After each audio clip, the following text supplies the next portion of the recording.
Probably one of the more famous race car drivers in Michigan, Mr. Smooth, is Bob Seneker. Won a lot of races in this area. He had a blue number 84, they call it the Bluebird. Probably has the original nickel that he made as a paper boy. Notorious tight with money. I interviewed his chief mechanic and crew chief, Dan Crawford, who's also in the book, who lives in Saginaw. And he said, well, he said, don't tell Bob this when when you interview him, but he really, really was very tight with his money. And so when I interviewed Bob, I said, yeah, I happened to talk to Dan Crawford, and he said you were very frugal. And he said, Dan didn't say that. And I said, well, actually he did. He said, no, Dan said I was cheap. So at least he did know it. This is actually the gentleman that talked me into writing the book. Cy Fairchild, very famous crossover driver, open wheel racer, stock car racer in the 50s, 60s, and into the 70s. And I put Cy's picture in there. He's got white hair now and a white beard, but in his day he was a pretty handsome looking guy. And so much so that he was actually the very first sports celebrity to be signed up for the milk commercial where they had the milk mustache. And he did Brill Cream commercials and was even a Hollywood stuntman for a while. One of the interesting stories he told me was he picked up his girlfriend in Chicago, and his girlfriend was a stewardess, and she said, my girlfriend, who's also a stewardess, wants to know if her and her boyfriend can go to California with us, because that's where they were headed. Yeah, no problem. So he says they pretty much partied for 3 days going out to California, and finally he said to the gentleman, Jim, where do you want me to drop you off? And he said, well, you can drop me off at the studio. And he said, well, what studio? And he said, well, MGM. He said, I'm taping my TV show. And he said, what TV show are you taping? He goes, well, the Maverick. And he had gone 3 days across country with James Garner and didn't even know who the guy was. This is the Ruttman brothers, Joe and Troy Ruttman. I interviewed Joe while he was on his way back from Florida to Tennessee. He lives in Tennessee now. And pretty much for the whole state of Florida, or Georgia, he kept me in stitches with one story after another. His brother passed away, it's been probably 10, 15 years ago now, but Troy was the youngest winner of the Indy 500.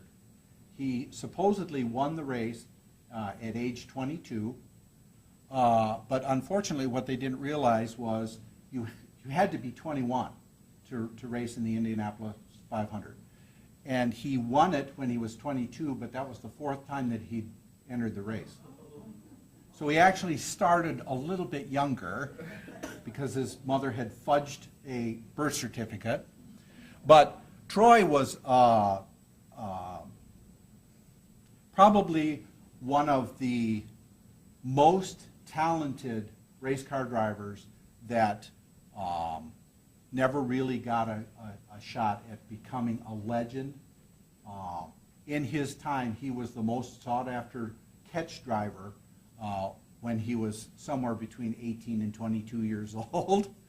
But unfortunately, what caught up with him was he was a boy amongst men, and he ended up drinking, playing cards, chasing women, because he was going around with a much older crowd, and it caught up with him. But to give you an example of exactly how talented he was, there was a race back in the 50s called the Pan America race. It was a race where they raced the full length of Mexico. It was a 5-day race. Extremely dangerous. Many people were killed. The first time Troy entered the race, he finished 4th. The second year he entered, he finished 2nd to a factory-sponsored V12 Ferrari, and he lost by 20 minutes, which in itself is spectacular. But what makes the story even more so is he bought a used Mercury for $1,000 off a used car lot in California and drove it to Mexico to race.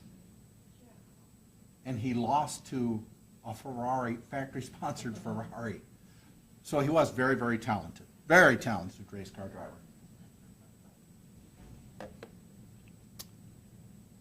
This gentleman won everything right up until he got to the Sprint Cup Series. Very famous racing family here in Michigan, Johnny Benson.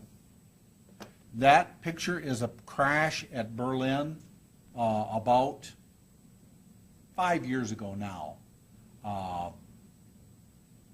Walked away with a few scratches and a few burns, but that was at a, he was doing probably about 110 miles an hour on Berlin Speedway, which is a half-mile track.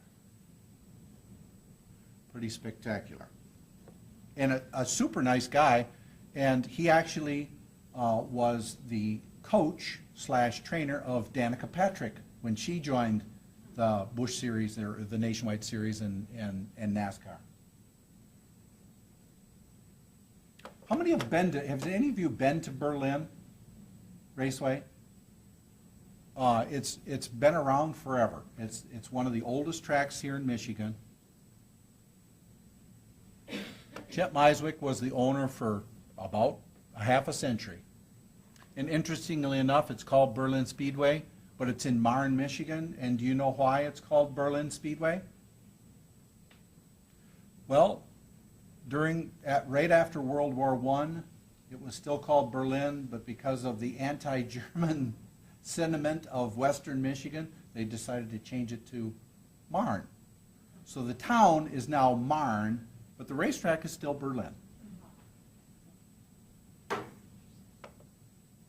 Another interesting gentleman, this is actually JB, or Johnny Benson Jr.'s father, John Sr. Very versatile racer, spent most of his career racing here in Michigan, or I should say the Midwest probably would be more accurate. The one and only time that he actually got to NASCAR, he was invited to go out and race at Michigan International Speedway. And I asked him, so what was it like racing against, Richard Petty and David Pearson and Cale Yarborough and all of these legends of NASCAR? And he said it was fantastic. He said it was a real joy racing against them.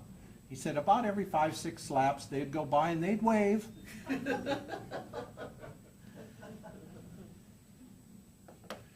The introduction to the book was done by Roger Curtis, and in the introduction he said something that I thought was just fantastic. While champions are made on the track, race fans make memories that last a lifetime.